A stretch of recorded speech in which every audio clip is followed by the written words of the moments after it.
அனைவருக்கும் வணக்கம். பாரம்பரிய திருவள்ளுவர் குலவம்சம் பிரசன்ன ஜோதிடர் சுப மாரிமுத்து திருப்பூரிலிருந்து இந்த பதிவு உங்களுக்காக. ஐயா வணக்கங்க ஐயா. வணக்கம் ஐயா. ஐயா இப்போது மக்கள் சார்பாக ஒரு கேள்வி இன்றைக்கி நான் கேட்கலான் இருக்கேன். கேளுங்க ஐயா.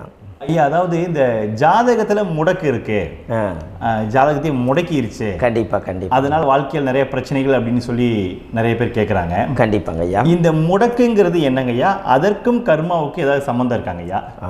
ரொம்ப பற்றி சொன்னீங்கன்னா ரொம்ப உதவியாக இருக்குங்க. நல்ல கேள்விங்க ஐயா. இந்த கர்மாவே முதல்ல எங்கேருந்து வருது அப்படிங்கிறது தான் இப்போ நம்ம சொல்ல போகிறோம். இதுவரைக்கும் எத்தனையோ கருத்துக்களெல்லாம் நீங்கள் இந்த உலகத்தில் கேட்டிருப்பீங்க. ஆனால் இந்த பதிவில் நீங்கள் பொறுமையோடு இந்த கருத்தை ஒரு இனிமையோடு நிதானமாக கேட்டிங்கன்னா உங்களுடைய ஊழ்வினை கர்மா எங்கிருந்து உருவாச்சு, இதனுடைய இந்த கர்மானால் நாம் என்ன கஷ்டப்படுறோம், நாம் இந்த பூமியில் பிறக்கிறதுக்கு என்ன வரம் வாங்கி வந்தோம், நம்ம பாவ புண்ணியமெல்லாம் ஜாதக கட்டத்தில் போய் எப்படி எடுக்கிறது, நம்மளுடைய தோஷம்னு சொல்கிறோமே அந்த தோஷம் எப்படி கிரியேட் ஆகுது, நம்ம இந்த பூமியில் பிறக்கும்போது கொண்டு வந்த கர்மாவா, இல்லை கடவுளே நம்மளுக்கு ஒரு தண்டனையாக கொடுத்த கர்மாவா, இல்லை நம்ம இந்த பூமிக்கு வந்ததுக்கு அப்புறம் செய்த கர்மாவா, இது எல்லாத்தையுமே நம்ம பொறுமையாக கேட்கணும்னா கண்டிப்பாக இந்த பதிவை நீங்கள் பொறுமையோடு கேளுங்க. உங்களுக்கு இதில் ஒரு பெரிய ஒரு ரகசியம் ஒன்று அடங்கியிருக்குது. அந்த ரகசியத்தை தான் இன்றைக்கி இந்த உலகத்துக்கு அரங்கேற்றம் பண்ணுறேன். இந்த முடக்கு நம்ம ஐயா கேட்டதில் ஒரு அற்புதமான ஒரு விஷயம் என்ன அப்படின்னு கேட்டிங்கன்னா, முடக்குங்கிறது அந்த காலத்தில் பெரிய திறமையை கட்டி போட்டு வச்சுட்டா நம்மனால் அது இயங்க முடியுமா? முடியாது இல்லைங்களா ஐயா? முடியாது. அப்போது அதே மாதிரி ஜாதக கட்டத்தில் நமக்கு வேண்டிய யோகத்தை கடவுளே நம்மளுக்கு நாம் செய்த பாவத்தினால அது முடக்கி வச்சிருச்சுன்னா அந்த பாவகத்தை அந்த ஜாதகர் அனுபவிக்க முடியுமா? அனுபவிக்க முடியாது. அப்போது அந்த அனுபவிக்க முடியாமல் வெளி உலகத்தில் போய் நம்ம தேடி போன பிறவியில் செய்த பாவத்தை இந்த பிறவியில் நீங்கள் தேடி கண்டுபிடிச்சி வாழ்க்கையில் நீங்கள் எப்போ மேலுக்கு வர்றது? அப்போது அந்த கர்மா 12 ராசி கட்டத்துக்குள்ள 27 நட்சத்திரத்தில் 9 கிரகங்களுக்குள்ள ஒரு பெரிய ஒரு ஆத்துமாத்துமான கர்மா, உங்கள் பூர்வ ஜென்ம கர்மா இதுக்குள்ளே எங்கேயோ ஒரு இடத்துல முடங்கியிருக்குது. இந்த முடக்க மட்டும் உங்கள் ஜாதகத்தில் நீங்கள் கண்டுபிடிச்சிட்டிங்கன்னா ஹைலைட்டாக வாழ்கிறதுக்கு, இந்த உலகத்தில் சுதந்திரமான வாழ்க்கை வாழ்கிறதுக்கு ஒரு மிகப்பெரிய பொக்கிஷம் உங்கள் ஜாதகத்துக்குள்ளேயே இருக்குது. அப்போது அந்த ஜாதகத்துக்குள்ளே நாம் போன பிறவியில் நம்ம கர்மா நாம் என்ன செய்திருப்போன்னு உங்களுக்குள்ளே பெரிய குழப்பம் இருக்கும்.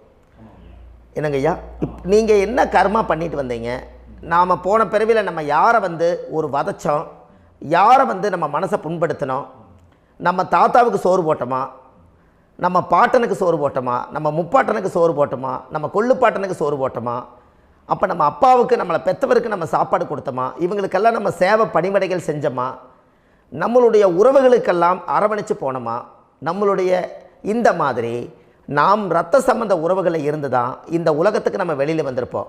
அப்போது வெளியில் நீங்கள் நிற்கிறீங்க, அப்படியே மேலே போய் பார்த்தீங்கன்னா ஒரு 7 தலைமுறையில் ஒவ்வொருத்தரும் செய்த கர்மாவெல்லாம் நம்ம பிளட்டு ரிலேட்டிவாக இப்போ நீங்கள் கரண்ட்டில் இருக்கிறவங்க கிட்ட தான் டெபாசிட் பண்ணியிருக்கோம். அப்போ இது தெரியாமல் நாம் ஜாதகத்துக்குள்ளே போய் தசாபுத்தி நல்லா தனுங்க இருக்குது, நான் ரொம்ப கஷ்டப்படுறேன், என் ஜாதகத்தில் போய் பார்த்தேன் எல்லா கிரகங்களும் நல்ல வலிமையாக இருக்குன்னு தான் சொன்னாங்க, ஆனால் இன்னும் என்னுடைய கடன் அடையலை, இன்னும் என்னோடய கர்ம தீர்ந்த மாதிரியே தெரியல, எனக்குள்ளே ஒரு தாட்டு என்னமோ நான் ஒரு பின்தங்கின வாழ்க்கையிலே வாழ்ந்துட்டுருக்கேன் அப்படின்னு நீங்கள் சொல்லும்போது, அப்போ இதையெல்லாம் தாண்டி ஒரு கர்மா உங்களுடைய ராசி கட்டத்துக்குள்ளே எங்கேயோ ஒரு பக்கத்தில் ரகசியமாக புதைஞ்சிருக்கு. அப்போது அந்த ரகசியமாக புதைஞ்சிக்கக்கூடிய அந்த முடக்கு தான் இன்றைக்கி இந்த உலகத்துக்குள்ளே நீங்கள் தெரிஞ்சுக்கக்கூடிய விஷயம். அப்போ அந்த முடக்குங்கிறது ஒன்று உண்மை. இந்த உலகத்துக்கு நம்மளை எல்லாத்துலேயும் நல்லா யோசிச்சு பாருங்கள். 12 ராசி கட்டம் இருக்குதுங்களா ஐயா? ஆமாங்க ஐயா. ஆனால் கிரகம் எத்தனை இருக்குதுங்க? 9 தான் இருக்குங்க ஐயா. ஆமாம், 12 ராசிக்கு 12 கட்டத்துக்கு 12 கிரகம் கொடுத்துருக்கலாமல்ல கடவுள்.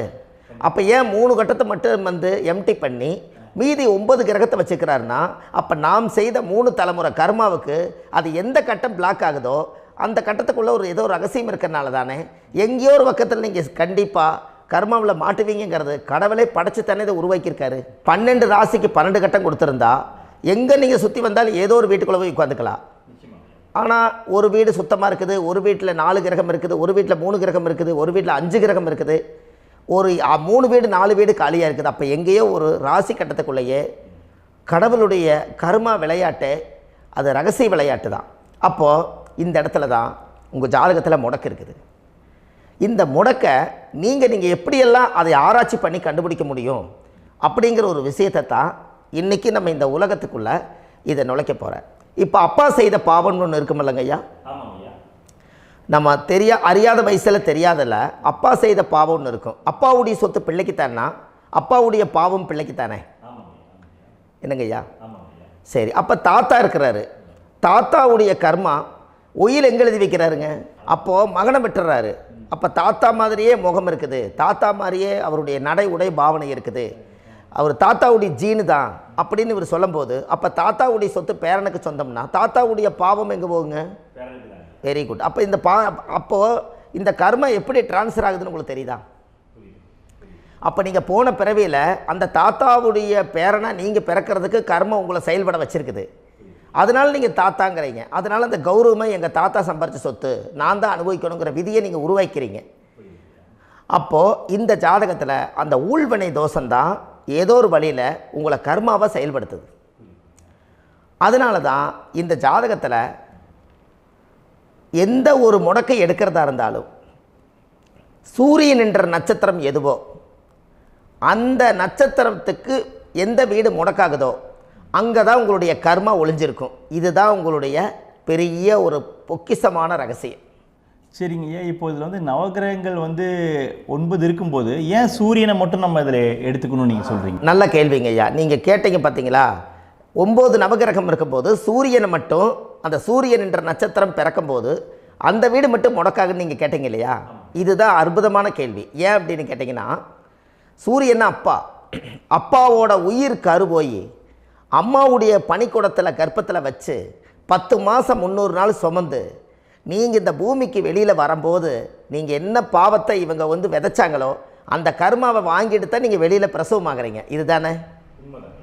அப்போ சூரியன் என்ற நட்சத்திரம், அந்த சூரியனுங்கிறது உயிர் கருவல்லவா, அப்பாவுடைய உயிரணுக்கள் அம்மாவுடைய கருவிக்குள்ளே போய் நாம் குழந்தை வடிவத்தில் இருந்து 300 நாள் பாவ உன்னித்த பதிவில் ஏட்டு எழுதி ஒரு ஜாதகத்தை கையில் கொடுத்து பிறந்த உடனே உங்களுக்கு ஒரு ஏட்டை பெரட்டி நீ இப்படித்தான் விதி, இனிமேல் இப்படித்தான் நீ வாழணும்னு சொல்லி உங்கள் கர்மாவை நீங்கள் கர்மாவோடு தானே வெளியில் பிறக்கிறீங்க.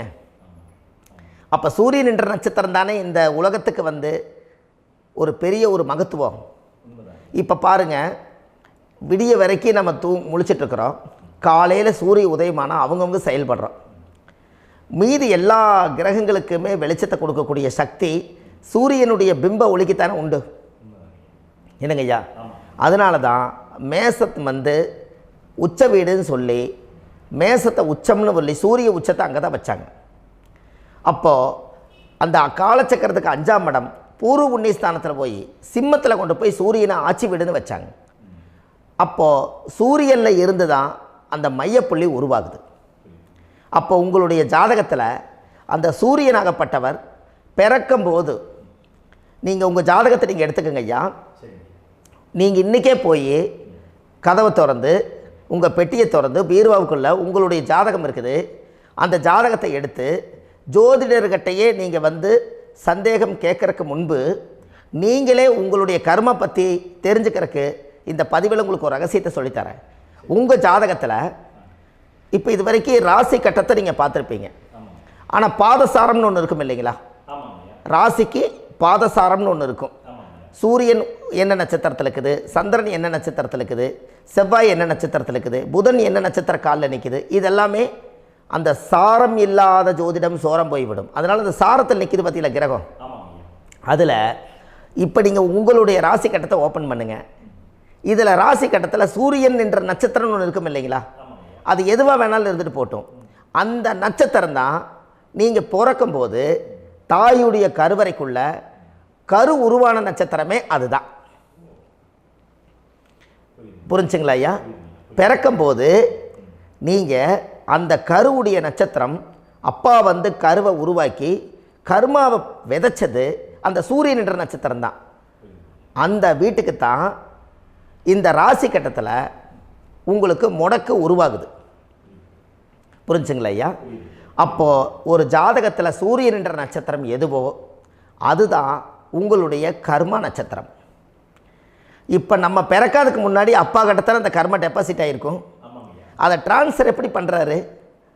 அவருக்கு ஒரு கல்யாணம் வச்சு அவர் குடும்ப வாழ்க்கையில் வாழ்ந்து நம்மளோட உயிர் கருவை கொண்டு போய் ஊராம் பொண்ணை கல்யாணம் பண்ணி பொண்டாட்டின்னு எடுத்துக்கொண்டு அந்த பொண்டாட்டிங்கிற உரிமையாகி இவருடைய உயிர் கரு உருவாகி வாரிசுகள் வெளியில் வருது.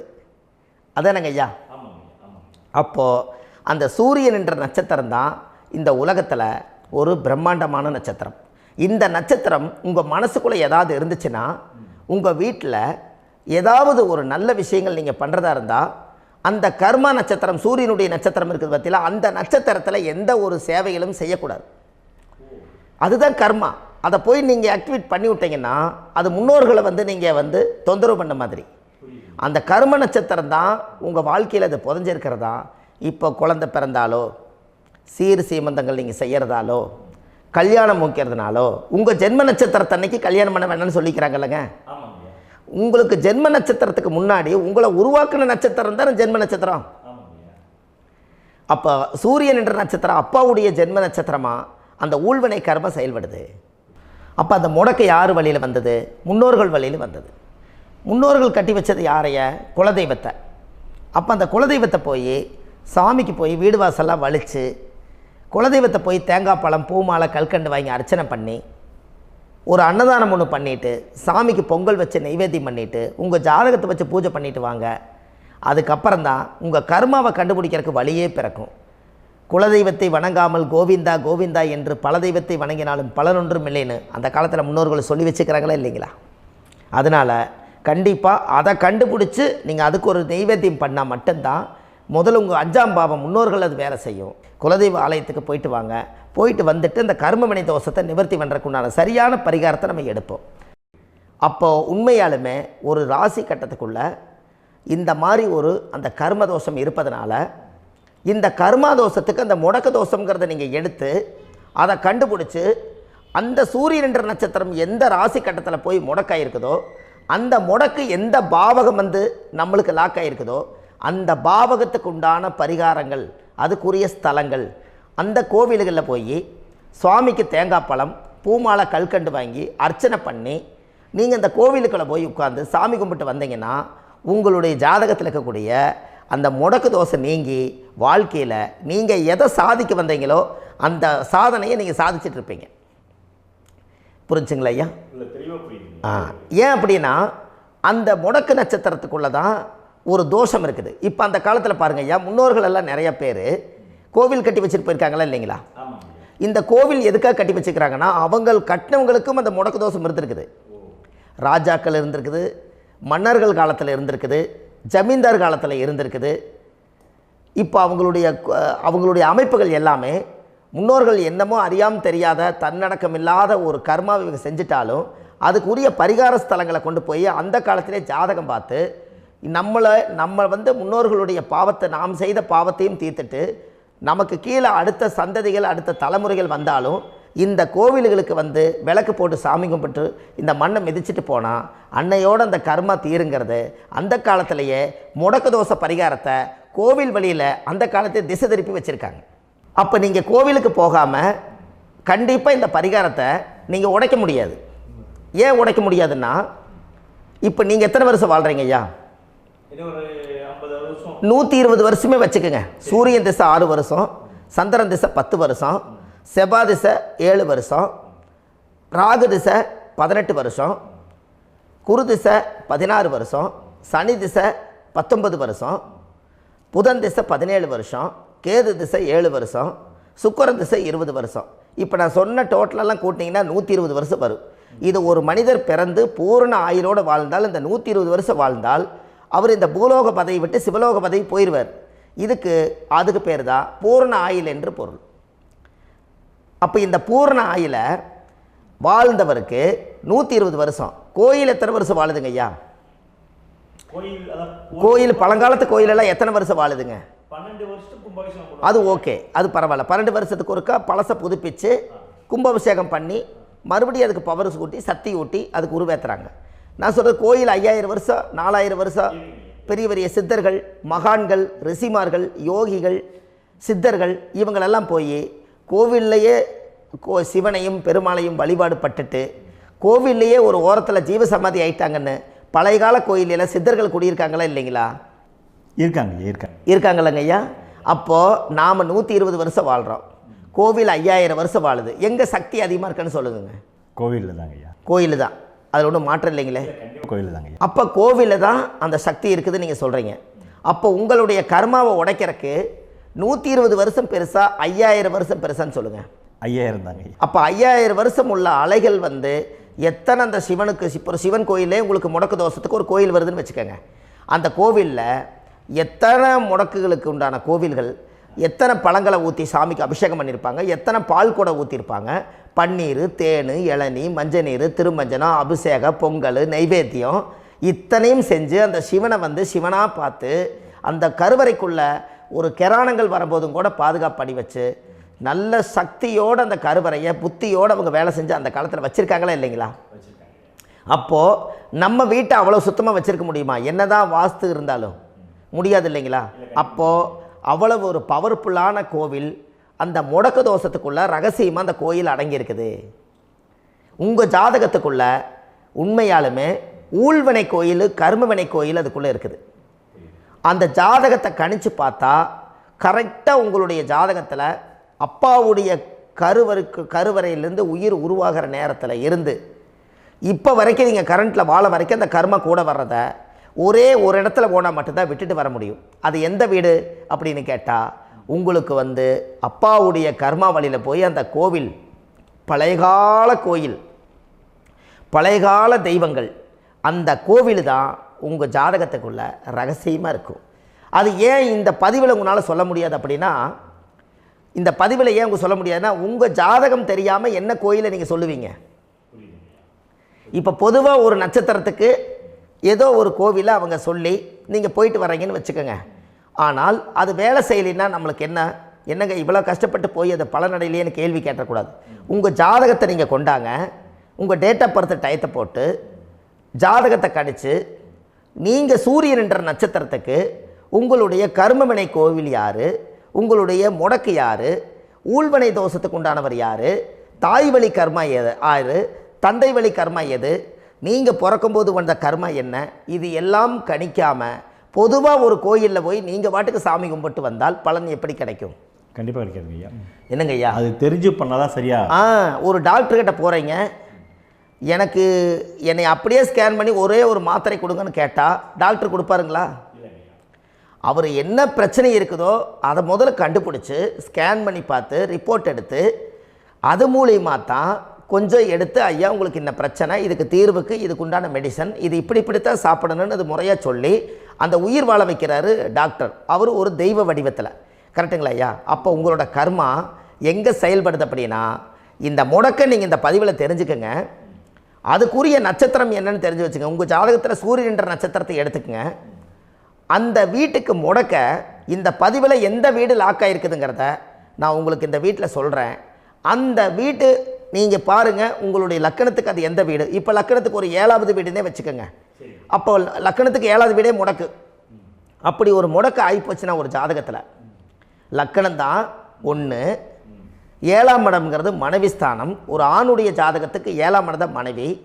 அவருக்கு நல்ல மனைவி அமையாமல் ஆடம்பரம் இருந்தும் வீடு அரண்மனை மாதிரி இருந்தும் அந்த மனைவியை ஒரு சந்தோஷமாக அவர் அனுபவிக்க முடியாது. புரிஞ்சுங்களா ஐயா? சந்தோஷமாக அனுபவிக்க முடியாது. ஏன் அப்படி? 7ஆம் இடத்துல தான் அவரோட கர்மா உட்கார்ந்துருக்குது. கரெக்டாக சொன்னீங்க. 7ஆம் இடத்துல தான் அந்த கர்மா உட்கார்ந்துருக்குது. அப்போ அந்த 7ஆம் இடத்துல இருக்கக்கூடிய அந்த கர்மா போன பிறவியில் நீ மனைவிக்கு சோறு போடாமல் மனைவியை கட்டி வச்சு அடிக்கிறதும், மனைவியை துன்புறுத்துறதும், அந்த மனைவி இருக்கவே இன்னொரு வாழ்க்கைக்குள்ளே போகிறதும், இங்கே வாழ வேண்டிய தாம்பத்திய சந்தோஷத்தை கொண்டு போய் இன்னொரு இடத்துல கொடுக்கறதும், தெரிஞ்சிருந்தே நம்மளுடைய மனசுக்குள்ளே திருடுத்தனமாக வாழ்கிறதும், இது எல்லா கர்மாவும் போன பிறவியில் நாம் செய்த ஊழ்வினை கர்மா தான் உங்கள் ஜாதகத்தில் 7ஆம் இடம் முடக்கு. அப்போ அந்த 7ஆம் இடம் முடக்கா இருந்துச்சுன்னா கண்டிப்பாக உங்கள் ஜாதகத்தில் நீங்கள் என்ன அனுபவிச்சிட முடியும்? நல்ல நண்பர்கள் கிடைக்க மாட்டாங்க, நல்ல ஒரு பார்ட்னர்ஷிப் அமையாது, நல்ல ஒரு நட்பு வட்டங்களில் எதையும் அனுபவிக்க விடாது, ஒரு அங்கீகாரமான உறவுகளில் போய் நம்ம ஸ்ட்ராங்காக நிற்க முடியாது. 7ஆம் இடம் என்பது தாம்பத்திய வாழ்க்கை, பூர்த்தி இல்லாத வாழ்க்கையாக இருக்கும்.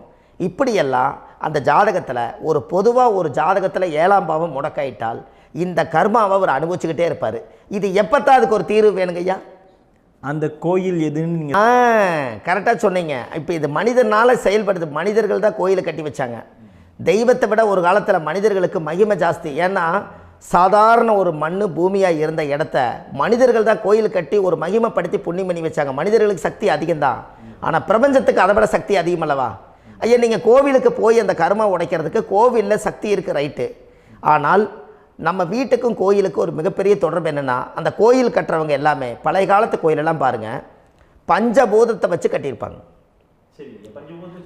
பஞ்சபூதத்தை வச்சு தான் கட்டுவாங்க கோயில். அது உங்களுக்கு தெரியணும் இல்லைங்களா? பஞ்சபூதம்னா நீர், நெருப்பு, காற்று, பூமி, ஆகாயம்.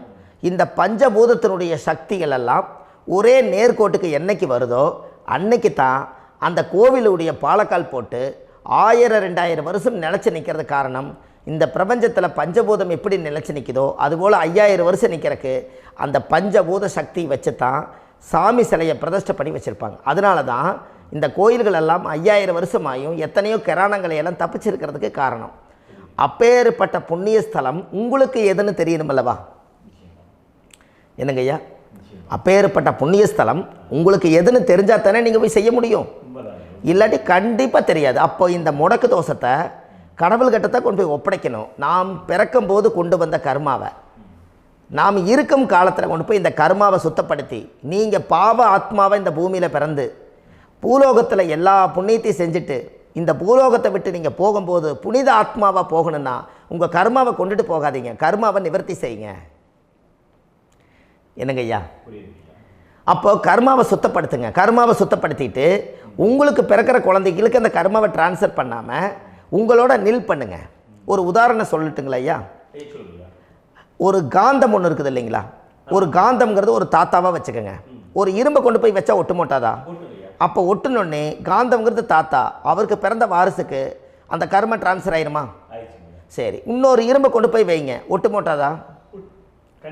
அப்போ அது பேரனுக்கு வைங்க, பேரனுக்கு வந்துருச்சு அந்த கர்மா. இன்னொரு இரும்பை கொண்டு போய் வைங்க, அந்த காந்தத்துக்கு நேர் இன்னொன்று வைங்க, ஒட்டு மோட்டாதா? அப்போ அதை கொண்டு போய் நம்ம கொள்ளு பேரனுக்கு வைங்க. இப்படியே டிரான்ஸ்ஃபர் ஆகி தலைமுறையாக இந்த கர்மா தொடர்ந்துக்கிட்டே இருக்குது. இந்த இடத்துல கொண்டு போய் காந்தத்துக்கு இரும்பு ஒட்டிகிட்டே இருக்குதுல்ல, இந்த இடத்துல ஒரு மரக்கட்டை செஞ்சு கொண்டு போய் கரெக்டாக வச்சுக்கினே போட்டுமா? அந்த மரக்கட்டையை கொண்டு போய் வைக்கிறவர் யார்? மரக்கட்டை வச்சுட்டு அடுத்த வாரிசு புனிதமாக பிறந்துட்டு அந்த மேலே இருக்கிற கர்மாலாம் இந்த அடுத்த இதுக்கு வராதில்ல. இதுதாங்க ஐயா கர்மா. தொடர்ந்து வரக்கூடிய கர்மாவை அதை நில் பண்ணணுங்கிறதுக்கு பேர் தான் இந்த உதாரணத்தை சொன்னவங்களுக்கு. அப்போ நாம் இந்த பூலோகத்தில் நம்ம ஒரு தாயுடைய கருவறையில் இருந்து தொப்புள் கொடி அறுக்கும் நேரம் நாம் என்ன கர்மாவை வாங்கி வந்திருந்தாலும் அதையெல்லாம் ஆராய்ச்சி செய்து ஜாதகத்தில் முழுமையாக கண்டுபிடிச்சி ஒரு காலம் இல்லைனாலும் ஒரு காலம் நம்ம நல்லா இருக்கிறதுக்காக, நம்ம வாரிசுகள் எல்லாம் நலமடைஞ்சு வளமடைஞ்சு வர்றதுக்காக இந்த கர்மா தோஷத்தை கரெக்டாக கண்டுபிடிச்சி சரியான கோவிலுக்கு போய் நீங்கள் கர்மாவை நிவர்த்தி பண்ணி அங்கே பூஜை புனஸ்தானங்கள், சகசரநாம பூஜைகள், ஓமங்கள், வழிபாடுகள் இதெல்லாம் நீங்கள் செஞ்சு உங்களுடைய பாவத்தை எல்லாம் கழித்து உங்கள் ஜாதகத்தவே யோகமாக மாற்ற முடியும். கண்டிப்பாக மாற்ற முடியும். ஏன்னா நம்ம யாரை நம்பி செய்கிறோம்? சரியான கடவுள்கிட்ட வழிகாமிக்க போகிறோம். அப்போ கடவுள் பொய்யாயிருவாரா? ஐயா, நம்ம அதாவது அந்த காலத்தை சொல்லுவாங்க, சத்தியுள்ள சாமி கும்பிட்டு புத்தி உள்ள உள்ளே பெக்கணும்னு சொன்னாங்க. 16 வதபதன்னு பெக்கலை, எல்லாம் அறிவோடு பெற்றாங்க. அதனால் எல்லாமே தாய் தந்தைகள் பேச்சை கேட்டாங்க. அன்றைக்கி எல்லாருமே தாய் தந்தைகளுக்கு தூணாக நின்னாங்க. அப்போ அந்த காலத்தில் சத்தியுள்ள சாமி கும்பிட்டு புத்தி உள்ள உள்ளே பெக்கணும்னு சொல்லி அன்றைக்கி அறிவோடு பெற்று இந்த கர்மாவை ஆளுக்கு ஒரு கர்மாவை டிரான்ஸ்ஃபரை பிரித்து எல்லாரும் சுத்தப்படுத்தினாங்க. இன்றைக்கி நம்ம ஒரு குழந்தை 2 குழந்தை பெற்று வச்சுருக்கோம். அவங்களுக்கே இவ்வளவு கர்மா வந்துருச்சுன்னா இந்த குழந்தைகளுக்கு என்னைக்கு இந்த கர்மாவை போய் கண்டுபிடிச்சி நீங்கள் எப்போ சரி பண்ணுவீங்கன்னு. அப்போ இந்த வாழ்க்கையில் ஏதோ ஒரு பிரபஞ்ச சக்தி நம்மளை அறியாமல் என்னமோ ஒரு இயக்கத்தில் கொண்டு போய் விட்டுருச்சுங்களா?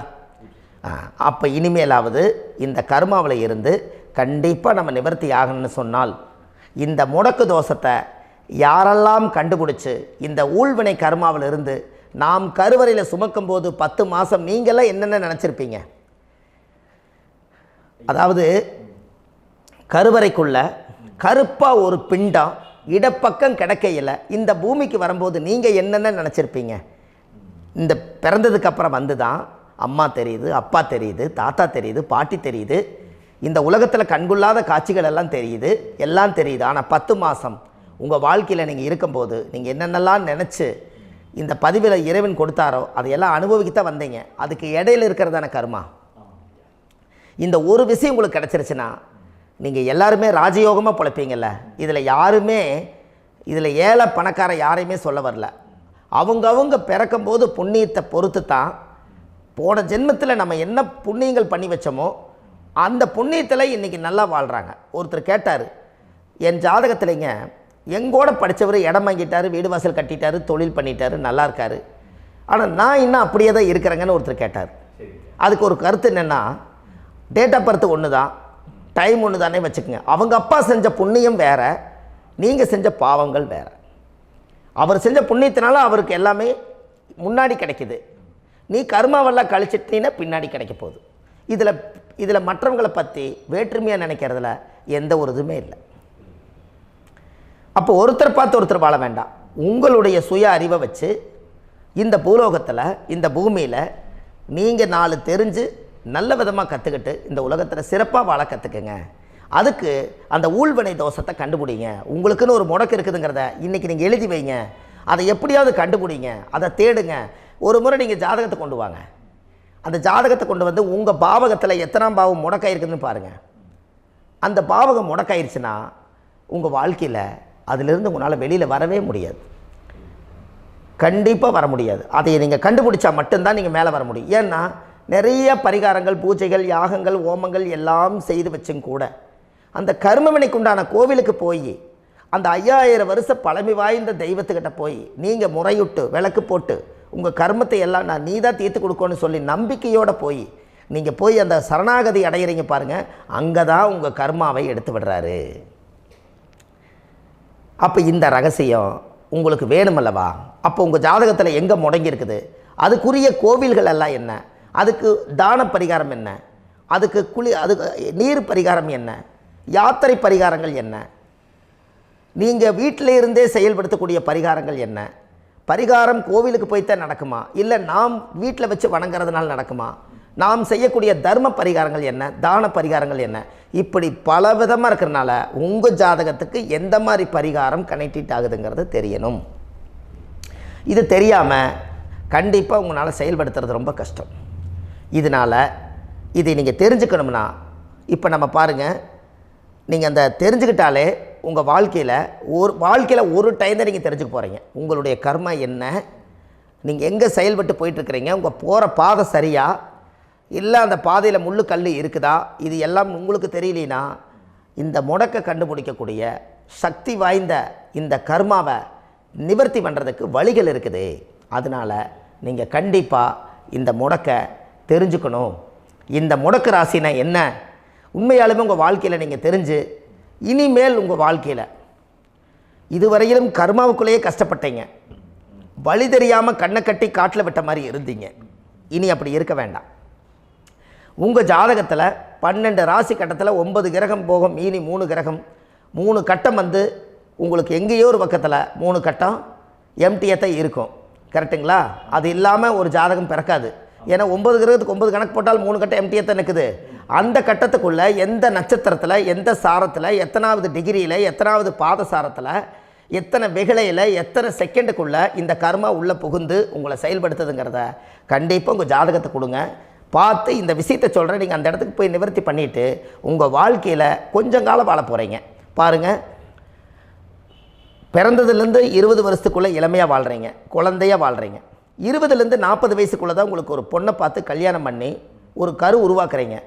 அதுக்கப்புறம் 40லேருந்து 60க்குள்ளே குழந்தை பெற்று கடமை முடிச்சிடுறீங்க. 60 வயசுக்கு மேலே ரிட்டையர்ட் ஆகிடுறீங்க. இந்த 20க்கும் 60க்கும் இல்லாத 20லேருந்து இந்த 40 வயசுக்குள்ளே உங்களோட தேடல் என்னவோ அது வாழ வேண்டிய சுகபோகமான வாழ்க்கை எல்லாமே அந்த 40க்குள்ளே தான் இருக்குது. இந்த 40க்குள்ளே இருக்கக்கூடிய வாழ்க்கையை இந்த கர்மா தெரியாமல் காலத்தை வீணாக்க வேண்டாம்.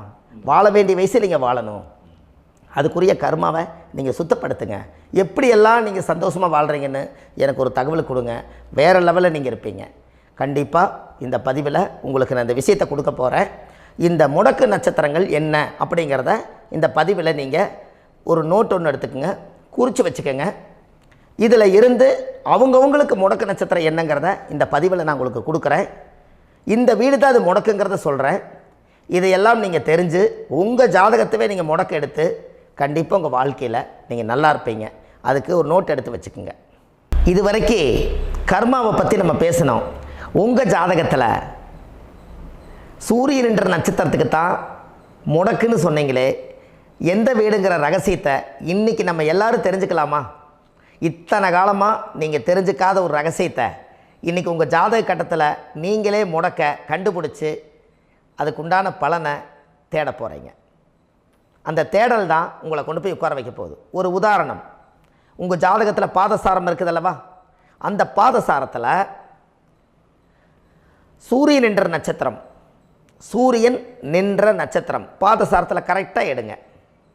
இது வரைக்கும் நீங்கள் தெரிஞ்ச விஷயத்தில் ஒரு ரகசியத்தை இப்போ நான் சொல்கிறேன். கார்த்திகை நட்சத்திரத்தில் சூரியன் என்ற நட்சத்திரம் கார்த்திகையாக இருந்தால் கடகராசி கடக வீடு தான் முடக்கு. அங்கே தாய் வீடு தான் முடங்கி போகுது. அப்போ தாய் வீட்டு கர்மா தான் உங்கள் ஜாதகத்தில் இருக்குது.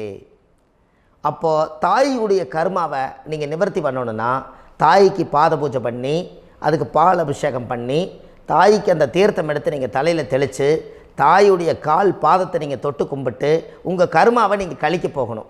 அது என்ன கர்மாங்கிறத உங்கள் ஜாதகத்தில் எத்தனை டிகிரியில், எத்தனை பாகை கலை வெகலையில், எந்த நட்சத்திர சாரங்களில் எப்படி எப்படி இருக்குன்னு பார்த்து தான் உங்களுக்கு பரிகாரத்தை எடுக்க முடியும். அதற்கு முதல் தாய் வீடு முடங்கி போனதுனால முதல்ல தாய் வீட்டுக்கு நீங்கள் பெற்ற கடமைக்கு ஒரு பரிகாரத்தை செய்யுங்க.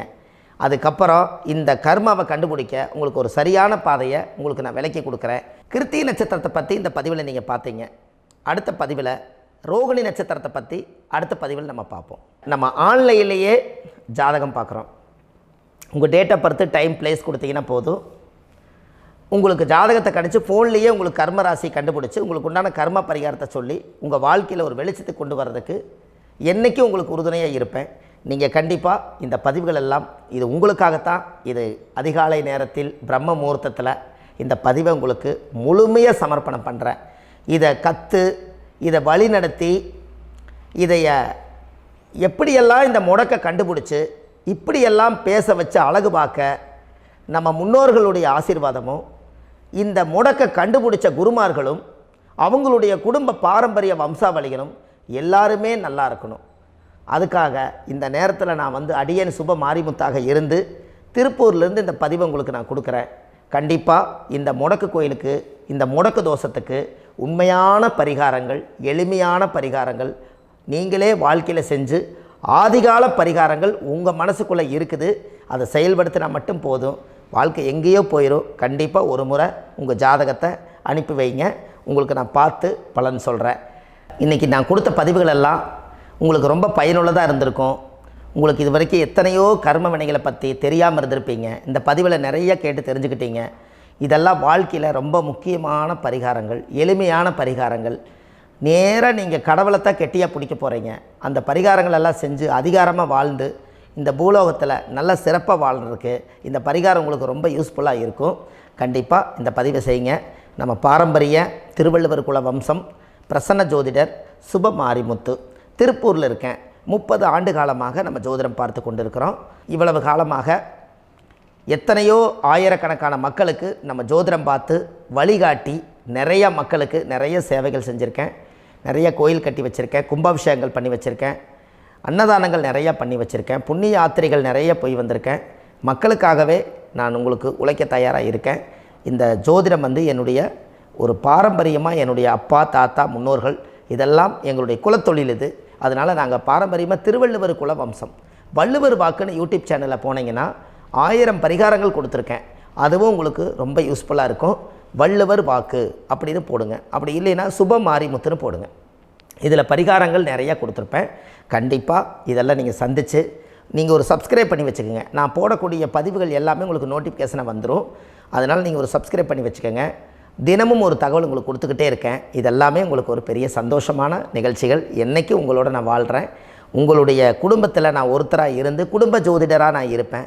கண்டிப்பாக ஆயுளுள்ள வரைக்கும் உங்களுக்காக இந்த ஜோதிடத்துக்கு உழைச்சி உங்கள் குடும்பத்தில் ஒருத்தராக நான் வந்து ஒரு ரத்த உறவில் நான் வந்து இந்த பூர்வ ஜென்மத்தில் உங்களுக்கு நான் கடமைப்பட்டிருக்கேன். கண்டிப்பாக அடுத்த பதிவில் உங்களை நான் சந்திக்கிறேன். வாழ்வது ஒரு முறை, வாழ்த்தட்டும் தலைமுறை. நன்றி, வணக்கம்.